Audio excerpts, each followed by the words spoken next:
Es, godīgi saku, es esmu dinozaurs šobrīd. Es jūtos kā tiešām dinozaurs, kurš nesaprot, ko nozīmē 6-7 un kā šīs lietas strādā. Bet man viņas patīk iegādāties, es viņas iegādājos, un bieži vien iegādājos vairāk nekā vajadzētu.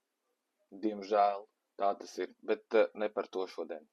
Parunāsim par dāvanu, par tēkreklu kā dāvanu, jo reizēm tā var būt laba dāvana, reizēm tā nevar būt laba dāvana, un kāpēc es par dāvanāt var būt tēkreklu. Citreiz, jā, ja ideja ir forša un tev patīk, un tu pazīsti cilvēku, tu vari to dāvināt, bet tēkreklis kā dāvana, ja tu mīni dāvanas saņēmēju izmēru, nebūs pārāk labākā dāvana. Jo, kas notiek ar dāvanām, kuras kādam nepatīk, viņas jau parasti neatgriež.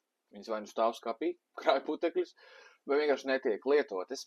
Tāpēc, ja tu esi pārliecināts par to, kāds ir tava apdāvināmā izmērs, droši tu to vari darīt. Tēkreklis strādā kā dāvana tad, kad tas ir ar stāstu, kad tas tiešām ir par to cilvēku, kam tu gribi šo dāvanu uzdāvināt. Šī dāvana būs par viņu, tā dāvana kļūs par stāstu par viņu un daļu viņa stāstā.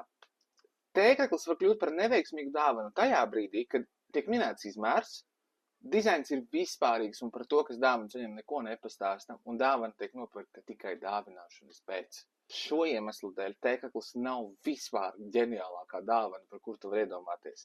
Bet tas strādā tad, kad tas ir personīgs, kad tas ir stāsts par cilvēku, un kad tu zini, ka šis cilvēks noteikti viņu uzvilks. Tāpēc uzvelk Krakla internetu veikalā jūs varat droši izvēlēties dāvanas saviem tuvākajiem. Ja gribas kaut ko pievienot klāt jau pie gatavā dizaina, droši sazinies ar mani, es esmu pieejams šeit sociālos tīklos, plus mājaslapā ir čata opcija un arī iespēja atstāt ziņu. Mēs varam atrast kopīgu risinājumu tam, lai dāvana būtu ideāla.